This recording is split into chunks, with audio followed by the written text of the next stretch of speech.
Chez Logisco, notre engagement est d'offrir des appartements où les gens se sentent bien. Non, tu y vas-tu ou tu veux que j'y aille? Vas-y donc, j'ai pas dormi de la nuit. Tout va bien aller. Logisco, On appelle ta mère. plus de 6 000 appartements à Québec. Nous sommes le lundi 17 février. Voici à la une.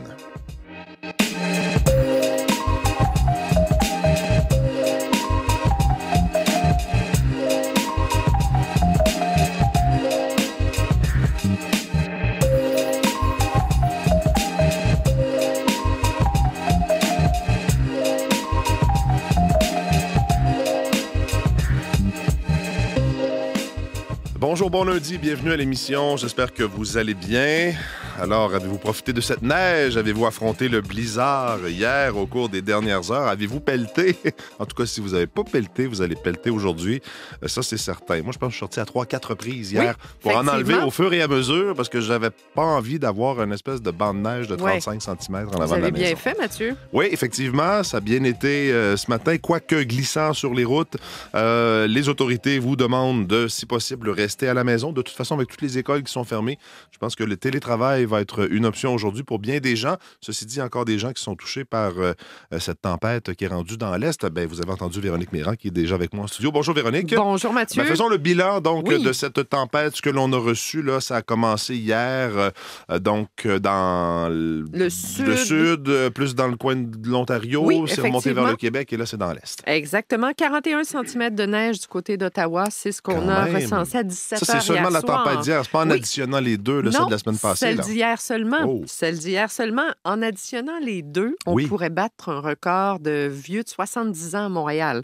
Alors, assurément, on est dans le top 6 là, des jours les plus neigeux. Okay. Mais selon mes calculs à moi, on bat le record. Mais je vais attendre les données officielles en milieu de matinée là, pour assurer, donner la médaille. Mais disons que vraiment, c'est des quantités de neige record reçues en très, très, très peu de temps. Normalement, il nous tombe dessus 47 cm en février. Là, on est rendu à presque 70 en 2 jours. Donc, plus d'un mois de neige en quelques jours. Alors, on comprend pourquoi c'est le bordel un peu partout. Et effectivement, aujourd'hui, c'est pas parce que la neige a diminué en intensité que c'est plus facile, parce que les vents seront encore très forts. Ce matin, 30, 50 km/h. On regarde dehors, on se dit « Oh, c'est pas si pire ». Sauf que cet après-midi, 50 à 70 km/h sur le sud du Québec.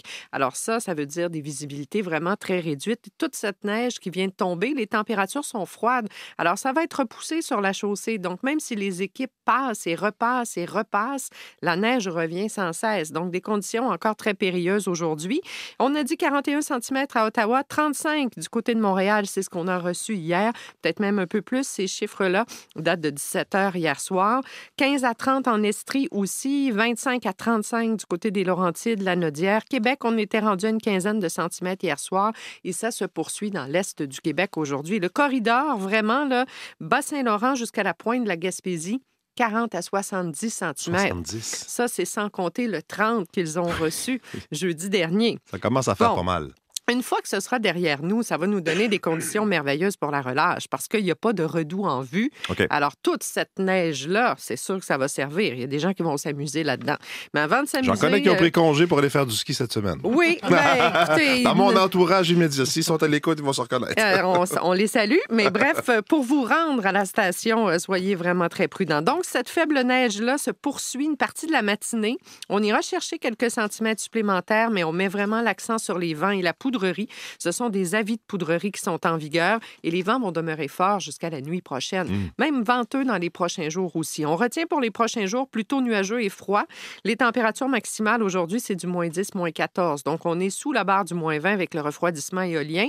Moins 14, moins 21 la nuit prochaine. Demain, on se maintient entre moins 13 et moins 15 comme maximum, avec encore du vent du nord et un ciel plutôt nuageux. Le soleil, ça ira vers la fin de la semaine.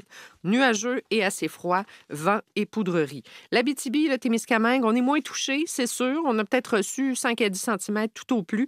Moins 19 aujourd'hui. Faible neige qui cesse en mi-journée. Le Saguenay, le Lac-Saint-Jean, le Bas-Saint-Laurent, c'est l'avertissement de tempête hivernale. Donc, pour le Saguenay, 25 à 40 cm jusqu'à demain. 35 à 55 pour le Bas-Saint-Laurent. 40 à 70 pour la Gaspésie avec cet avertissement de blizzard qui est toujours en vigueur. Tempête hivernale sur la Côte-Nord, 15 à 30 cm. Donc, tout l'est du Québec aujourd'hui, là, visibilité nulle, neige forte et poudrerie. Moins 10, moins 14 comme maximum. Plus doux vers la Gaspésie, la Côte-Nord. On avoisinera le zéro de ce côté-là. En territoire ontarien, on s'en remet tranquillement, mais c'est encore venteux, assez froid. Moins 6, Toronto, Windsor, Ottawa, moins 11. Les flocons cesseront graduellement. Et dans l'ouest, c'est la pluie qui cessera à Vancouver. On commence la semaine avec des avertissements de froid extrême dans les prairies. Fait moins 38 à Regina, refroidissement éolien, moins 51. Et vous savez quoi? On passera au-dessus de zéro d'ici la fin de la semaine. Ben non. Donc, de moins 38 à 2 en une semaine. Donc, ça, c'est l'histoire de l'Ouest canadien ce matin. Mais sinon, Pensez le pour mot vous, d'ordre, hein. c'est vraiment vigilance, prudence et ne vous fiez pas à la neige qui ne tombe pas de façon soutenue. Les vents sont sournois et seront présents toute la journée. Oui, c'est très glissant, effectivement, Très sur glissant. la route. Vraiment, prudence, prudence. Et salutations, tiens, aux travailleurs qui travaillent justement pas charger, mais dégager nos routes, venir nettoyer les entrées un peu partout et dégager les stationnements parce que ces gens-là ont travaillé pas mal au cours des derniers jours. Et des élans de solidarité aussi, là, des gens, j'en ai vu quelques-uns pas loin de chez nous. Donner un coup de main, Donner un coup de main à pelle. pousser parce que les voitures étaient enlisées. Alors, salutations à tous ces gens-là. Merci pour ce compte-rendu, Véronique. Plaisir, et bonne bonne journée. Olivier Pellerin est devant moi pour parler sport. Bonjour, Olivier. Salut Mathieu. Alors, parlons de l'équipe canadienne de patinage de vitesse courte piste qui a été couronnée lors de la dernière épreuve de la saison. C'était à Milan, en Italie. À Milan, en Italie, effectivement, dernière étape de ce circuit mondial de courte piste qui vient tout juste d'être créé avec, à l'issue de ces compétitions, un globe de cristal. Celui de l'équipe gagnante de la saison, c'est le Canada qui l'a décroché. Ça a été toute une saison pour l'équipe canadienne. Lorsqu'on regarde les résultats, là, c'est assez impressionnant. Surtout hier, William Danginou a ajouté un autre titre cette saison. Il a remporté le 1000 mètres, donc ça s'ajoute à sa récolte totale de 10 médailles, donc 8 médailles d'or et 2 médailles d'argent. Pour l'équipe canadienne, c'est 37 médailles au total, sur 54, sauf erreur, un total de 54 là, qui ont été distribuées au cours de ces 6 étapes du circuit mondial. Donc le Canada qui a continué de s'imposer tant au relais qu'aux épreuves individuelles. Et William Danginou, avec ses résultats qui ont été excellents cette année, a remporté aussi le globe de cristal masculin. Donc le tout premier patineur masculin à remporter le globe de cristal, ce sera un Canadien, c'est William Danginou, dans une saison extraordinaire. Et là, c'est une bonne préparation parce que du 14 au 16 mars prochain à Pékin se dérouleront les championnats du monde. Donc une très bonne saison dans ce qu'on pourrait appeler les Coupes du monde. Le circuit mondial, c'est un peu ce qui remplace les Coupes du monde. Donc une très bonne saison pour l'équipe canadienne et ils seront à surveiller. Donc pas seulement William Danginou, il y a aussi Steven Dubois, Florence Brunel, donc plusieurs armes que le Canada aura pour aller peut-être décrocher des titres en mars prochain. Bon, je ne sais pas si ça va être un match aussi fou que celui de samedi, j'en doute quand même. Le Canada qui reprend le collier aujourd'hui à la confrontation des 4 nations. Oui, ça a bardé samedi dans ce match Canada-États-Unis. Après 9 secondes seulement, pour ceux qui ont raté le match, 3 bagarres ont éclaté entre les deux équipes. Les États-Unis ont eu gain de cause avec une victoire de 3-1 face aux Canadiens. Donc, ils sont en bonne position, les Américains qui sont assurés de pouvoir participer à la finale. Et là, ce sera un match intéressant aujourd'hui à 13h parce que le Canada dispute son 3e et dernier match de la phase de groupe de cette confrontation des 4 nations contre la Finlande. Donc, le Canada, la Finlande et la Suède ont tous le même nombre de points. Oui, 2 points. Et donc, une victoire en temps réglementaire contre la Finlande confirmerait la place du Canada dans un match final contre les États-Unis. Sinon, on devra attendre de voir le résultat de l'autre match de la journée en soirée entre les Américains et les Suédois. Donc, plusieurs points d'interrogation. Est-ce que Cale Makar sera de retour au jeu, le défenseur qui a été laissé de côté lors du dernier match? On ne sait pas trop exactement. Là, on avait parlé d'une maladie, mais là, il pourrait peut-être y avoir une blessure. Donc, on attendra de voir si lui sera de la partie et aussi qui sera devant le filet. Parce que c'est Jordan Binnington qui était d'office face aux Américains. Quelques buts, dit-on, qui auraient pu peut-être bloquer lors de ces matchs. Est-ce que c'est lui qui sera de retour devant les filets ou est-ce que Hayden Hill, le gardien des Golden Knights de Vegas, pourrait être choisi par John Cooper? On verra ça un peu plus tard aujourd'hui, mais il y a effectivement plusieurs points d'interrogation. Et ça relance le débat sur les bagarres dans le hockey aussi. Là, je voyais, là, c'est soit qu'on est pour, on est contre. Oui, en tout cas, moi, j'ai écouté la partie hier. Ça a donné qu'on était avec mon garçon joueur au hockey et les gardiens de but. Ça a donné qu'on écoutait ça avec des camarades de son équipe de hockey et les parents s'étaient tous réunis. c'était pas très chic devant des jeunes de 10, 9, 10 ans. Voir une partie comme ça, où il y a 3 batailles en 9 secondes, ça a envoyé un drôle de message, alors qu'on dit qu'il vaut mieux se diriger vers l'autre direction. Et limiter les coups à la tête. Donc, soit on a beaucoup aimé, ou soit qu'on a détesté. Il y a 2 clans. Et donc, ça risque d'être plus calme aujourd'hui. Il faut le dire, contre la Finlande. Risque pas d'y avoir autant d'animosité. Ouais, l'enjeu, ça va être, est-ce que je fais ma sieste ou est-ce que j'écoute le match à 13h? C'est un gros enjeu, ça. Oui, c'est ça. On va voir ça demain. On va voir ça demain, exactement. Merci beaucoup. Bonne journée. Salut.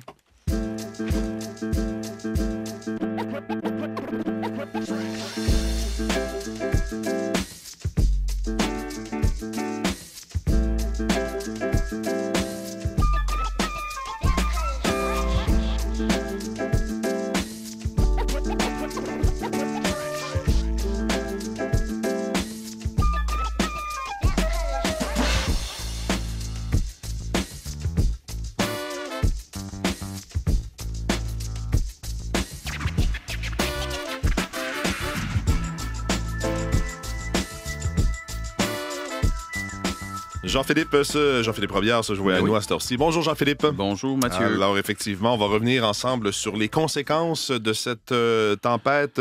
On s'en remet encore ce matin. C'est pas facile sur les routes. On le disait, on a fait le bilan de ce qu'on a reçu avec Véronique.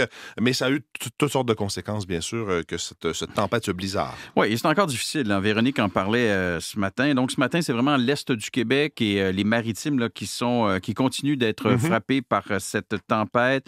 Le bas du fleuve, la Gaspésie, le Nouveau-Brunswick, la Nouvelle-Écosse également, Mathieu, qui sera touchée. Alors, il faut être prudent, Véronique le disait, prudent sur les routes, conditions routières difficiles. D'ailleurs, tantôt, en m'en venant ici à la station, vous l'avez sans doute vécu, Mathieu, c'était glissant, c'était pas évident, c'était difficile.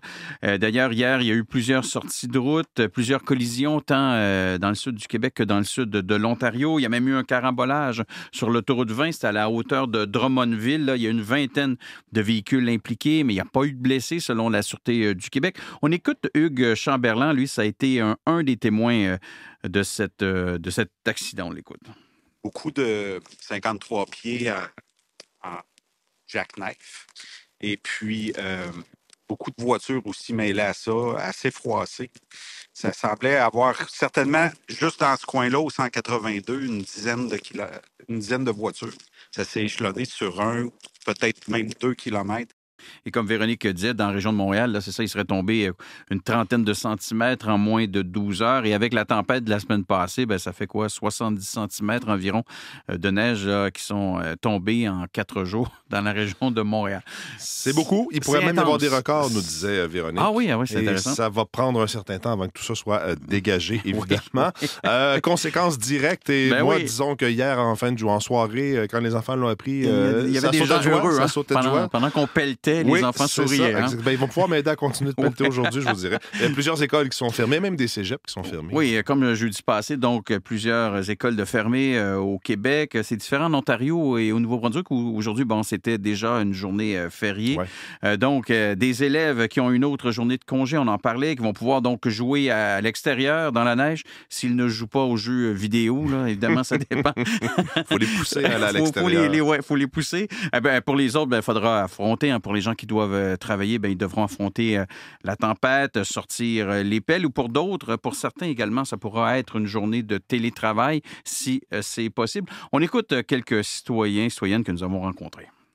J'attendais des belles bordées de ce type-là pour pouvoir faire du ski de fond dans les rues de Montréal, dans les pistes cyclables. Moi, je claire la porte pour que je puisse sortir, puis j'éclairai le derrière du véhicule, puis je vais reculer sans problème. On va être en télétravail, on va essayer de profiter des enfants et de travailler à la fois pour la sécurité de tout le monde. C'est magnifique de découvrir Toronto dans la neige. Pour nous, c'est un plus à notre petit séjour. Alors, la neige, on aurait pu s'en passer, mais elle est là, on va pas se plaindre. On va juste essayer tant bien que mal de pousser la valise et d'arriver à bon port sans se faire mal. Il y a d'ailleurs plusieurs vols qui ont été retardés ou encore annulés à l'aéroport Pearson de Toronto. C'était la même chose à Montréal, à l'aéroport Montréal-Trudeau.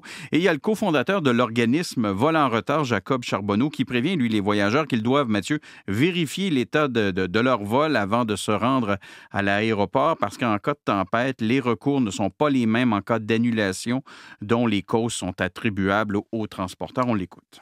Ce qu'on parle ici, c'est qu'évidemment, le transporteur se doit de trouver des alternatives de voyage, donc de trouver, par exemple, des billets avec même d'autres transporteurs avec qui ils ont des ententes commerciales pour un départ dans les 48 heures. Donc, le passager pourrait demander un remboursement et même s'il est, par exemple, s'il y avait une connexion et là, on a des retards suite à une tempête et là, le voyage n'a plus raison d'être, pourrait demander à être remboursé et rapatrié au point d'origine sans frais et pourrait être remboursé pour l'ensemble de son voyage. Et il y a des gens hier qui pensaient quitter pour le soleil, la plage, mais donc, on vous parlait tantôt, là, je vous parlais de l'aéroport Montréal-Trudeau, il y a 150 vols qui ont été annulés. Ces gens-là ont donc dû rester ici et près de 120 vols également là, qui ont été retardés à cause de cette tempête. On le rappelle, là, Véronique en a parlé, mais c'est la deuxième en 4 jours. Là. Oui, et donc, si vous avez à vous déplacer encore aujourd'hui, il pourrait y avoir des retards. Vérifiez effectivement le site de votre transporteur. Merci beaucoup, Jean-Philippe. Merci, bonne journée.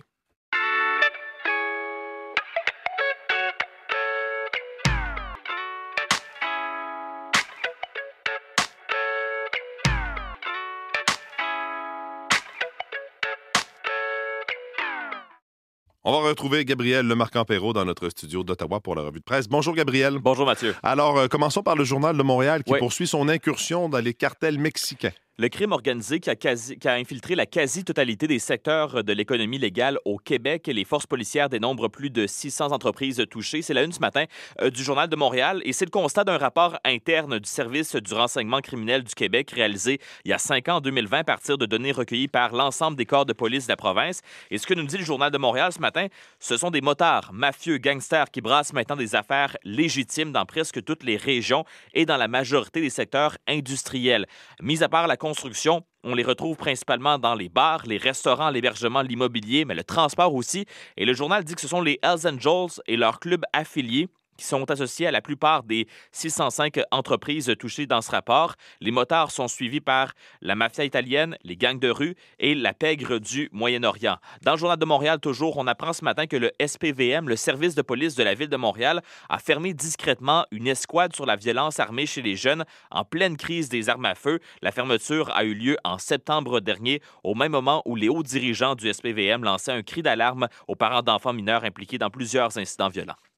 En agriculture, il y a une enquête qui révèle qu'un réseau social privé a rassemblé des informations nuisibles sur des personnes de partout dans le monde, des gens qui sont gênants pour l'agriculture industrielle. Et c'est ce que révèle le collègue Thomas Gerbet à la une de notre site Internet ce matin. C'est une enquête de Radio-Canada, mais d'un collectif de médias mené par Lighthouse Report.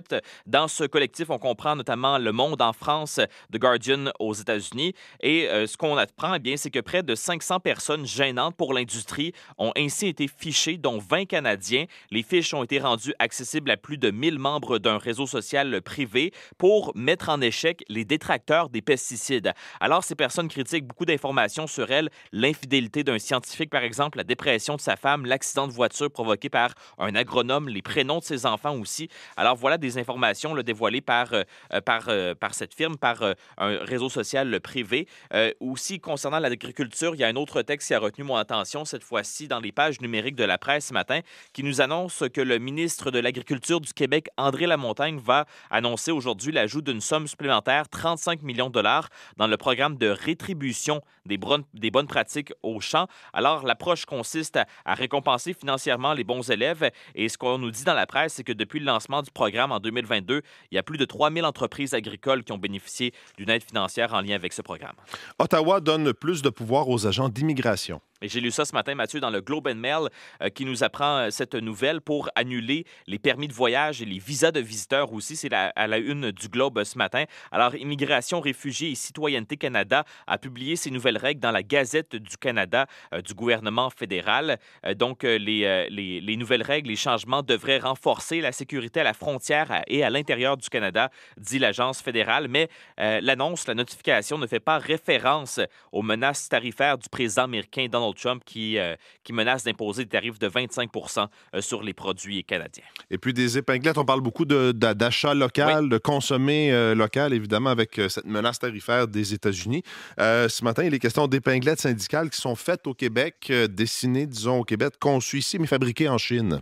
Et c'est ce que nous apprend la presse à sa une ce matin. Des épinglettes de la CSN pour la Journée internationale des droits des femmes ont, semble-t-il, été fabriquées en Chine, bien qu'elles portent la mention fait au Québec gravé à l'arrière de l'épinglette. Et c'est presque par hasard que le collectif 8 mars a fait la découverte que la marchandise venait d'outre-mer. C'est ce qu'une porte-parole dit en entrevue à la presse. On s'en est aperçu au moment de la livraison. Parce qu'on a eu un accès au suivi de la livraison et on a compris que le départ était la Chine. Eh bien, le collectif 8 mars regroupe une dizaine d'organisations syndicales, dont la CSN et des organisations féministes.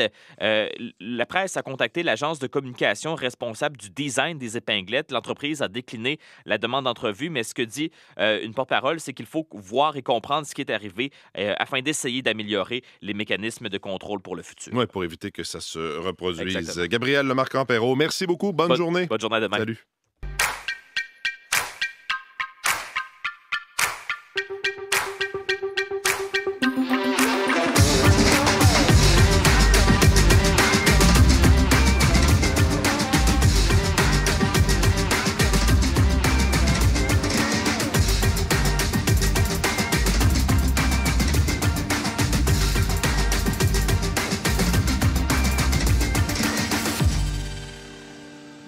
Il y a aussi ce matin plusieurs photos évidemment de cette tempête, de ce blizzard. Hier, entre autres, je retiens la une du Globe and Mail de ce matin, c'est écrit « Snow must go on ». Évidemment, un dérivé de « Show must go on ». Le spectacle doit continuer.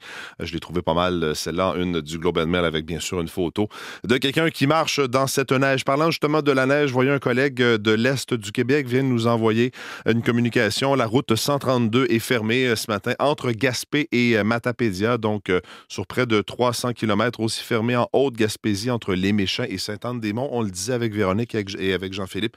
Le mauvais temps est sur l'est du Québec, sur une partie des Maritimes également. Donc, si vous avez à vous déplacer dans ce secteur, soyez prudents et de toute façon, dans certains cas, la 132 dans ce coin-là est carrément fermée à toute circulation. Sinon, ce qu'on va surveiller aujourd'hui, outre cette tempête et ses conséquences un peu partout dans l'est du pays, il est question du ministre fédéral de la Défense nationale, Bill Blair, qui sera en Europe pour participer à des réunions avec des alliés pour réaffirmer l'engagement du Canada envers l'OTAN et la sécurité euro-atlantique. Sinon, il est question également du ministre fédéral de l'Emploi, Stephen McKinnon, qui va visiter une entreprise de soudure. L'entreprise Marc Marine annonce également d'une contribution financière à cette entreprise. D'ailleurs, le premier ministre québécois, François Legault, va faire une annonce aujourd'hui concernant le secteur portuaire. C'est une annonce qui est prévue à 15 heures. Sinon, il y a les CPE, des CPE du Québec. Ils sont environ 400. On nous dit qu'il y a 12 800 travailleuses en CPE qui sont en grève aujourd'hui. Il y aura des manifestations qui sont prévues. De toute façon, peut-être que les parents en télétravail aujourd'hui avaient déjà prévu que leurs enfants n'iraient pas dans ces CPE, alors qu'on sait qu'il y a plusieurs écoles aussi qui sont fermées. Voilà, entre autres choses, ce que l'on va surveiller pour vous aujourd'hui. Vos équipes du matin vont prendre le relais dans les prochaines secondes. Si vous voulez nous écrire, vous pouvez toujours le faire à la une @radio-canada.ca. Moi, je vous retrouve dans les radios-journaux. Bon lundi, bon début de semaine.